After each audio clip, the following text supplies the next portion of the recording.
Kanina, lumayas lang yung mga amo na hindi man lang nagsabi kung kakain ba dito or hindi. Ang ending nito ay late kaming kumain ni Belle dahil hindi ako nakalabas agad ng karne sa freezer. So wala akong choice kundi pasta. At hinaluan ko na lang ng tuna in can para mabilisang luto na lang. While nag-boil ako ng pasta, nagisa naman ako dyan ng sibuyas at bawang gamit ang butter. At pagkatapos kong ang gisahing mabuti yung sibuyas at bawang, nag-add ako ng tomato paste. Mga 3 spoon siguro ng tomato paste. Kung alam ko lang kasi na ganito pala ay maaga pa lang silang naglamirda at hindi uuwi dito ng maaga para kakain ng lunch at magluto ako.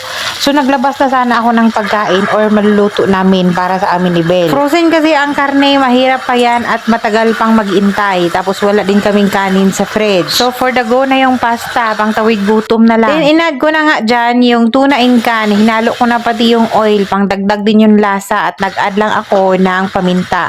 Tapos nag-add ako ng cheddar cheese, sliced cheese naman ang gamit ko. Hindi na ako naglagay ng asin dyan dahil maalat na yung cheese at meron na ring lasa yung tuna. Then nag-add ako ng cooking cream or heavy cream. Pwede kayong gumamit ng all-purpose cream. Sa cheese naman, pwede naman parmesan cheese o di kaya mozzarella cheese. Kahit anong trip nyo. At nag-add lang ako ng very konti na hot water galing sa boiled pasta. At nung okay na yung lasa at na-melt na yung cheese, ay inad ko na rin yung boiled pasta. Nung nagising kasi yung mga amo ay bigla na lang silang nagsipaglayasan. Winter break kasi dito, kaya yung mga bata ay gustong gumala ng gumala. Konting halo-halo na lang yan at okay na, ready to serve na yan. Pero ako gusto ko pang merong kick ng anghang, kaya nag-add ako dyan ng homemade garlic chili oil. Gusto ko sana magpansit kanina, kaso nga wala tayong manok dahil frozen pa. At ito na nga, ready to serve na yan. Pwede na kaming kumain ni Belle. Ito yung pang madaliang pagkain.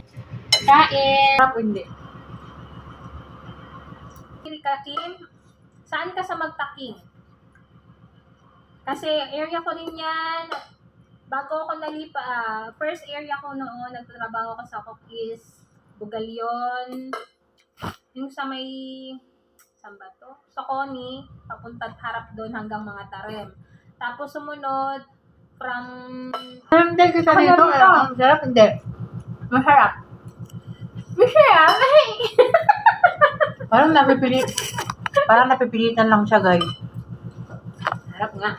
Ate Risa, pa-shout out. Gikan, nasa Bohol. Pa-shout